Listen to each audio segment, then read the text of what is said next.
Hello and welcome to Abhipedia powered by Abhimanyu IAS. I am Shahid Ali और आज हम बात करने वाले हैं हमारा क्या जो फेज़ 2 है उसके लिए हम बात करेंगे। नया सेट लेके आया मैं कुछ नए क्वेश्चन के साथ कि प्रैक्टिस आपकी होनी चाहिए सब्जेक्टिव क्वेश्चंस के लिए, क्योंकि ऑब्जेक्टिव की आप तैयारी बहुत कर चुके होंगे। फेज़ 1 में आपने ऑब्जेक्टिव टेस्ट दिया था और आई होप कि आपका क्लियर हो और आप फेज़ 2 दें वो। और जिसको लगता है कि yes they are going to make it, तो उन्होंने तैयारी शुरू भी कर दी होगी। So here I am for help you guys. तो दो क्वेश्चन मैं लेके आता हूँ आपके लिए, तो दो क्वेश्चन डिस्कस करेंगे क्या होने वाले और कैसे होने वाले हैं, कैसे आप अटेम्प्ट करेंगे। तो let us see the very first question we have. So let us say, और जैसे मैंने आपको बताया कि दो तरह के क्वेश्चन मिलाता हूँ, एक तो वो जो फैक्चुअल होगा और दूसरा जो थोड़ा सा कंसेप्चुअल होगा, जहाँ पे आपको सोचना पड़ेगा कि कैसे आंसर लिखा जाए। And this is what making you will be making different from others. Yes, this is going to make the difference. चलिए देखते हैं तो क्या होने वाला है। Let's say this question, this is something discuss the criteria for the classification of agro climatic zones in India. बड़ा simple सा क्वेश्चन है, डायरेक्ट क्वेश्चन पूछा गया, इसमें कुछ नहीं है कि जो मैंने बनाया। मेरी फ्रेम तो ऐसी रहेगी क्योंकि पहली बार आया है सब्जेक्टिव क्वेश्चन। तो सब्जेक्टिव में क्या हो सकता है, सब्जेक्टिव में ये हो सकता है भाई कि या तो बहुत आसान आने वाले, बहुत टफ तो आई डोंट एक्सपेक्ट कि टफ आने वाला है, क्योंकि पहली बार अगर आ रहा है और दूसरा आपने लोगों ने टाइप करना है वहाँ पे जाके, वहाँ पे आपको पेपर पे पेन से नहीं लिखना है। तो ऑब्वियस है, जब आपको पता होना चाहिए कि, और एग्जामिनर को भी पता है कि ऐसा होने वाला है, तो अकॉर्डिंगली उसने पेपर सेट किया जाएगा वो या वो करेगा, है ना। तो प्रॉब्लम ये आने वाली है कि आपकी प्रैक्टिस ऐसी होनी चाहिए। प्रैक्टिस हम क्वेश्चन की नहीं करेंगे, हम मेथड की प्रैक्टिस कर रहे हैं कि कोई भी क्वेश्चन आ जाए आपको अटेम्प्ट करना आना चाहिए। और हमने, अगर आपको याद होगा, हमने पहली फर्स्ट वीडियो में यही बात की थी, कोई भी क्वेश्चन है मीन्स का अटेम्प्ट कैसे करना है। There is a method, there is a strategy, always a strategy, तो आपको वो पता होनी चाहिए। फाइन। तो मैं अगर इसकी बात करूँ तो यहाँ पे क्या है, अब देखिए क्वेश्चन पे जाइए, वो क्या कर रहा है, फर्स्ट इज द क्राइटेरिया, दूसरा किसका, क्लासिफिकेशन। तो जो एग्रो क्लाइमेटिक जोन्स की क्लासिफिकेशन, उसका क्राइटेरिया पूछा गया, डायरेक्ट क्वेश्चन पूछा गया, कुछ नहीं यहाँ पे कि आपको एनालाइज करना पड़ेगा, ये करना पड़ेगा, आपको पता होगा। बट आंसर राइटिंग में थोड़ा सा फर्क होता है। अगर आपको नॉलेज भी, still you may not get the required numbers और रिक्वायर्ड मार्क्स। क्यों, हो सकता है आपका जो लिखने का तरीका वो थोड़ा एग्जामिनर को पसंद ना आए, है ना। बट यहाँ पे डायरेक्ट भी लिखा जा सकता है, कुछ नहीं है। तो जैसे मैंने आपको बताया, तो हमेशा जैसे अप्रोच होती है इंट्रोडक्शन वाली, वो नहीं रखेंगे यहाँ पे, पर ब्रीफ में जरूर बता देंगे। एक लाइन में इंट्रोडक्शन कह लीजिए, इंट्रोडक्शन हो सकता है, बट वो ब्रीफ में जरूर बताएंगे किस चीज़ के बारे में बताने जा रहे हैं। क्योंकि आपको पता है 100 या 150 वर्ड्स, क्योंकि ये तो 10 मार्क्स का होगा या 15 मार्क्स का होगा। हाँ, अगर वो स्पेसिफाई कर देता तो ठीक है कि भाई 200 वर्ड्स में लिखिए, 300 वर्ड्स में लिखिए, ऐसा पॉसिबल है, यस पॉसिबल है, वो स्पेसिफाई कर सकता है, क्योंकि एक्सपेक्टेशन बढ़ जाती है एग्जामिनर की।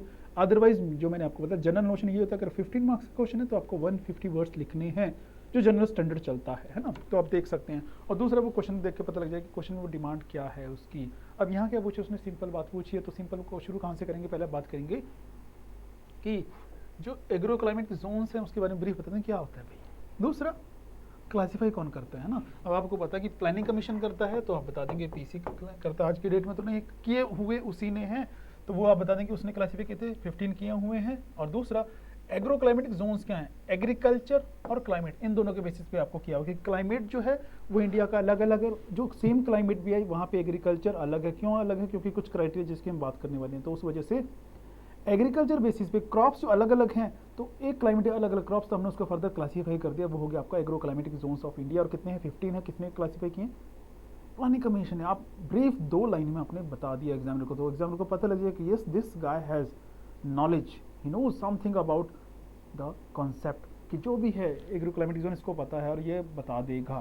फाइन। दूसरा, अब सीधा उसने पूछा क्राइटेरिया, तो क्लासिफिकेशन किस बेसिस पे की जाती है, वो क्राइटेरिया होगा ऑब्वियसली, वो आपको पता होना चाहिए। क्योंकि अगर वो यहाँ पे पूछ सकता है discuss one of the climatic zones of India, तो आप एनीवन या वो नाम दे देगा कि वेस्टर्न प्लेटू वाला कीजिए, हिल एंड प्लेटूज हैं उसको डिस्कस कीजिए, तो आपको वो एक्सप्लेन करना होगा। बट यहाँ पे हम क्राइटेरिया की बात करें, फिर क्राइटेरिया पे सिंपल आ जाएंगे।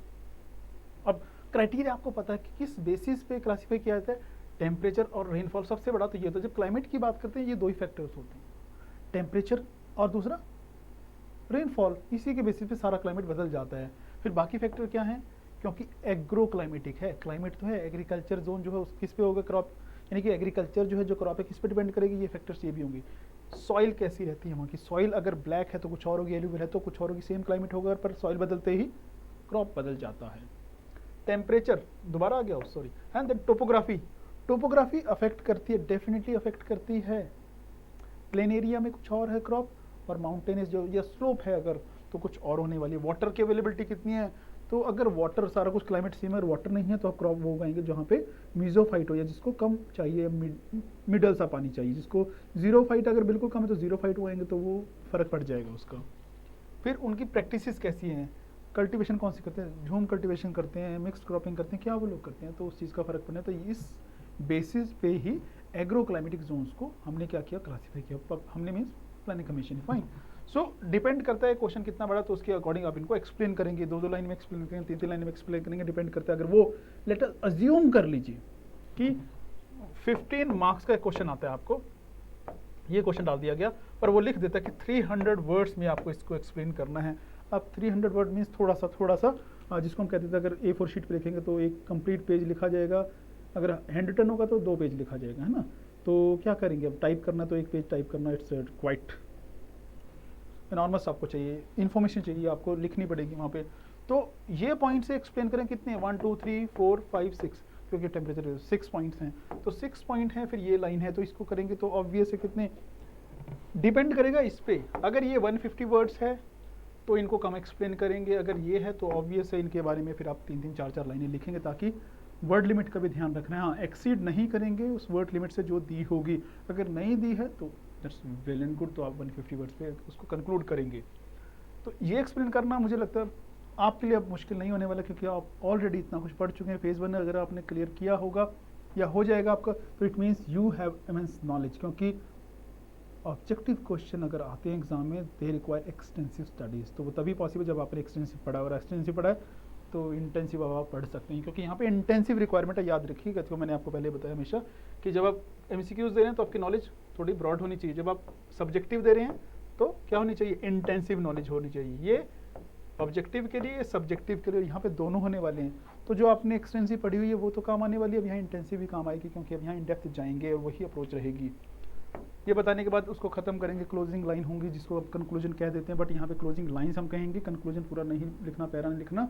विद फ्यूचरिस्टिक अप्रोच कीजिए। क्या आप अप्रोच रहेगी कि क्लासिफिकेशन करने का बेनिफिट क्या है, या इससे कुछ बेनिफिट हुआ है, या अगर नहीं करेंगे तो उस एस्पेक्ट से पॉजिटिव नोट पे ख़त्म करेंगे। याद रखिएगा, पॉजिटिव नोट पे चीज़ों को ख़त्म करिए कि एग्रो क्लाइमेटिक जोनिंग करने से कोई फ़ायदा हुआ, नंबर 1। या इससे क्या हो सकता है, जब आप एग्रो क्लाइमेटिक जोन आप क्लासीफाई करते हैं एरिया को, तो उससे क्या होता है, आप अलग अलग प्रॉब्लम को जो है समझते हैं एरिया की, तो उसी तरह से वहाँ के लिए जो आपको प्रॉब्लम कैटर करनी है, जो उसका सोल्यूशन निकालना है, वो आप क्या कर सकते हैं, स्पेसिफिक हो सकते हैं कि एक एरिया की प्रॉब्लम अलग है। लेटर से कहीं पे वाटर लॉगिंग की प्रॉब्लम है तो उसके लिए आप अलग अरेंजमेंट्स करेंगे, कहीं पे इरिगेशन जो फैसिलिटीज़ नहीं है, है ना, वाटर जो रिसोर्सेज हैं वो स्केर्स हैं, तो उसके लिए क्या करेंगे, आप वहाँ पे अलग अपना तरीका अपनाएंगे।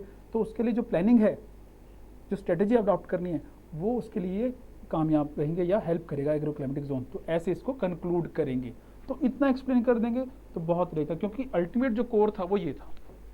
बाकी तो क्या सपोर्टिव है, क्योंकि आपको एग्ज़ाम जिस आंसर है वो स्टार्ट करना आना चाहिए, ताकि एग्जामिनर को पता हो कि यस इसको नॉलेज है, वहीं से पता लग जाए कि आप क्या बताने वाले हैं। जब ख़त्म करें तो उसको पता लग जाए कि आपकी जो अप्रोच है वो कैसी है, पॉजिटिव है, नेगेटिव है, फ्यूचरिस्टिक है, या स्टेगनेंट अप्रोच के साथ आप चलते हैं, जो आपने सोचा कि आप विजनरी हैं कि नहीं हैं, है ना। तो इसी तरह से एक मैंने दूसरा क्वेश्चन लिया, वहाँ पे मैंने आपको बताया कि मैं अलग अलग टाइप के क्वेश्चन लूँगा। एक तो वो था डायरेक्ट क्वेश्चन था, यहाँ पे थोड़ा सा आपको सोचने की ज़रूरत है। डायरेक्ट तो नहीं होगा, डायरेक्ट इसलिए आप कह सकते हैं क्योंकि जब आपने रट्टे मार लिया, आपके पास मटेरियल पड़ा है, तो आप कहेंगे डायरेक्ट क्वेश्चन। अदरवाइज ये डायरेक्ट क्वेश्चन ऐसा नहीं होगा कि आप सिंपल करे हुए जिसको गवर्नमेंट ऑफ इंडिया डिफाइन कर रही हो, है ना। ये क्या, discuss some of the institutional weaknesses पूछी गई है इन इंडियन एग्रीकल्चर। अब जो एग्रीकल्चर है उसकी पहले तो क्वेश्चन समझिए, क्या पूछा है, इंस्टीट्यूशनल वीकनेसेस। वीकनेसेस नहीं पूछी उसने, इंस्टीट्यूशनल वीकनेसेस पूछी है। तो शुरू कहाँ से करेंगे, वही है, सबसे पहले आप बात कर सकते हैं 2 लाइनों में कि एग्रीकल्चर की इंपॉर्टेंस क्या है। इंपॉर्टेंस तभी आप उसकी प्रॉब्लम की बात करेंगे ना। हमें वीकनेस क्यों देखनी है, क्योंकि हमारे लिए वो इंपॉर्टेंट है। इंपॉर्टेंस क्यों है भाई, जीडीपी में कंट्रीब्यूशन कितना है, हमारी जो लेबर फोर्स है, जो वर्क फोर्स है, इंडिया की जो पॉपुलेशन है वो उसमें एंगेज्ड है, कि जीडीपी में आज की डेट में 20% कह सकते हैं, क्योंकि 15% तक भी रहा है, बट 20% आप कह सकते हैं आज की डेट में इतना है। 20% जीडीपी है, रफली आप कह सकते हैं 60%, 50-80 पर 60% जो एग्रीकल्चर में इन्वॉल्व है आपकी पॉपुलेशन, है ना।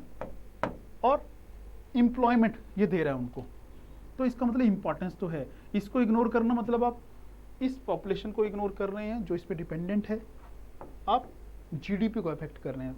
एक तो ये इंपॉर्टेंस बताती है, ये क्या है, ये वो फैक्ट है जो आपके आंसर को वेटेज देंगे। This is number one. दूसरा, फिर आप प्रॉब्लम एक होलिस्टिक व्यू में बता देंगे कि ये प्रॉब्लम फेस कर रहे हैं, हर तरह की प्रॉब्लम हो सकती है ना, चाहे वो इरिगेशन से रिलेटेड प्रॉब्लम हो, चाहे वो किसी क्रेडिट से रिलेटेड प्रॉब्लम हो, जो फार्मर्स फेस कर रहे हैं, फर्टिलाइजर की अवेलेबिलिटी नहीं होना वो फेस कर रहे हैं। तो जो जो क्राइसिस आप मोटा मोटा बता सकते हैं।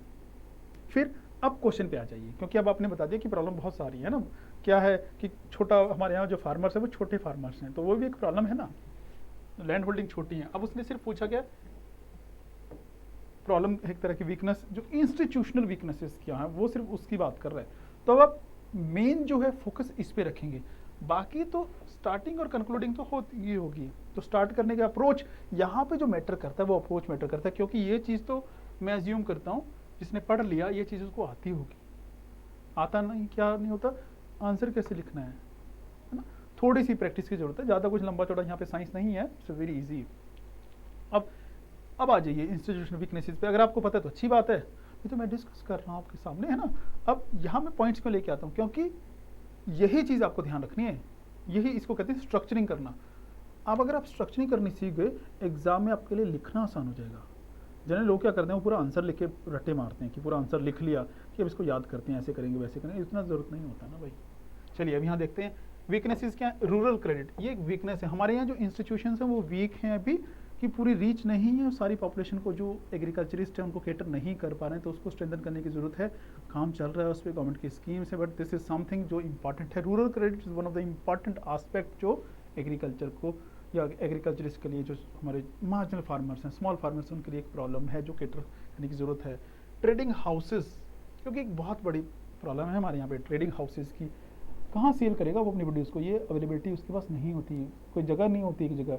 तो जो मिल जाए गांव में है वो ट्रेडर को दे देता है, तो जितने पैसे ट्रेडर दे, तो उसको नहीं पता कि क्या रेट है मार्केट का, क्योंकि इन्फॉर्मेशन होना, this is again a problem कि फार्मर्स को, क्योंकि हमारा जो फार्मर है अभी भी वेल एजुकेटेड नहीं है, लिटरेट, एजुकेट छोड़िए लिटरेट भी नहीं है ना, एजुकेटेड तो मैं बहुत आगे चला गया था। उसके अलावा मार्केट इंटेलिजेंस, इन्फॉर्मेशन उसके पास कमी है। इंडिया में क्या हाल चल रहा है मार्केट का, अप जा रही है डाउन जा रही है, जो उसने जो प्रोड्यूस उगाया है उसका जो प्राइस है वो क्या चल रहा है, फ्लक्चुएशंस हो रही नहीं हो रही है, बढ़ा उसका प्राइस नहीं बढ़ा, तो उसको पता ही नहीं होता बेचारे को रेट क्या चल रहा है, तो वो क्या प्रॉब्लम है उसके लिए।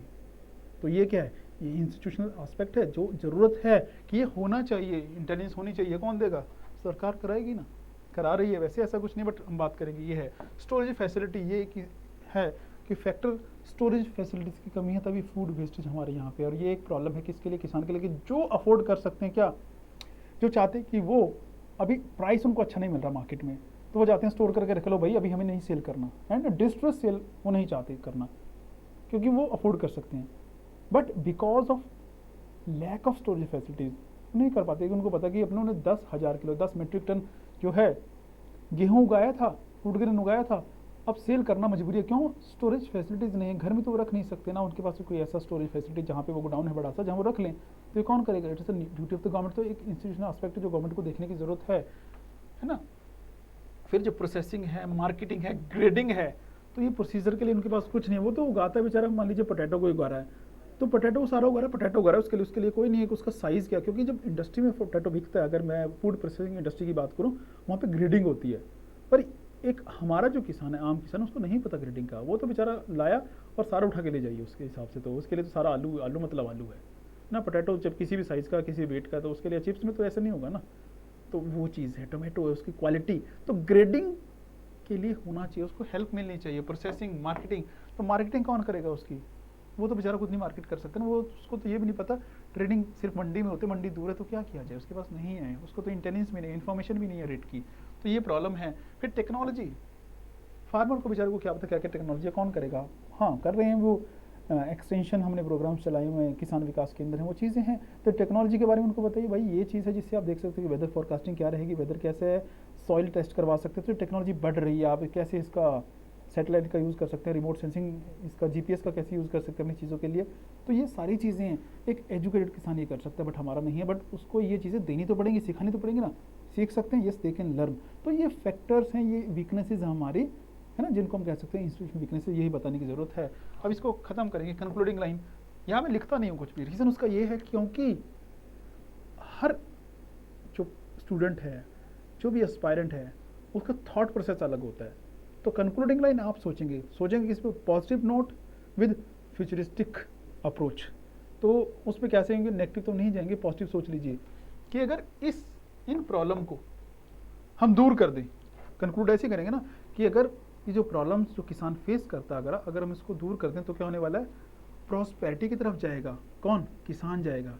और क्योंकि हमारे जो किसान हैं वो, गवर्नमेंट का डाटा ये कहता है कि 82% कौन है, छोटे किसान हैं, तो उनको बेनिफिट मिलेगा, उनकी इनकम बढ़ेगी। अगर उनकी इनकम बढ़ती तो अल्टीमेटली जीडीपी का जो इनकम है, हमारी जीडीपी का कंट्रीब्यूशन वो बढ़ेगा, नेशनल इनकम बढ़ेगी, उनकी अपनी इनकम बढ़ेगी, उनका लेवल बढ़ेगा, यानी कि ओवरऑल हमारी जो इकोनॉमी है वो प्रॉस्पेरिटी की तरफ जाएगी या प्रॉस्पेरस होगी। तो ऐसे इसको कंक्लूड करेंगे। तो अगर आप लोग चाहते हैं कि और प्रैक्टिस करना, तो आपको मैंने बताया था स्टार्टिंग में वीडियो में कि हमारा क्या है, दो चीज़ें। एक तो वेबसाइट है हमारी, तो उस पर जाकर अभी पीडीएफ में जाके आप कर सकते हैं, प्रैक्टिस कीजिए, लिख के देखिए। और आप चाहते हैं कि और प्रैक्टिस हो, आप जितने भी क्वेश्चंस हैं हर टॉपिक पे आप प्रैक्टिस करें, तो हमारे पास टेस्ट सीरीज़ कंप्लीट है। अगर आप चाहें तो सिर्फ पेपर 1 इंग्लिश की ले सकते हैं, पेपर 2 में 2 हैं, द ऑब्जेक्टिव और डिस्क्रिप्टिव टेस्ट की पूरी कंप्लीट टेस्ट सीरीज तीनों ले सकते हैं, या अलग अलग इंडिविजुअल लेना चाहें कि आपकी ऑब्जेक्टिव नॉलेज बहुत ज़्यादा है, अब आपको प्रैक्टिस करनी है। और उसके लिए हमने क्या बनाया है कि यहाँ पे आपके लिए दिस इज ऑनलाइन कीबोर्ड हमने रखा है, कि वहाँ पे आप क्या कर सकते हैं, अपना कीबोर्ड जो है वो वहाँ पे हमने दिया हुआ साइट पे, तो वहीं प्रैक्टिस करते हैं कि जो एग्जाम ओरिएंटेड प्रैक्टिस है वो होने वाली है आपकी। आपको ज़रूरत नहीं है कि घर में अपने कंप्यूटर पे सॉफ्टवेयर ऐसे डेवलप कर दिया गया, तो आप चाहते हैं तो लॉग इन कीजिए और वहाँ पे ट्राई करके देखिए, एक मॉक टेस्ट है वो दे के देखिए, तो you will get to know कि कैसा फील आने वाला है, ताकि अगर आप चाहें तो you can join us. Fine. तो with this note I would like to conclude my session. फिर मिलेंगे अगले सेशन में, तब तक एंजॉय कीजिए। Thank you, bye bye, take care.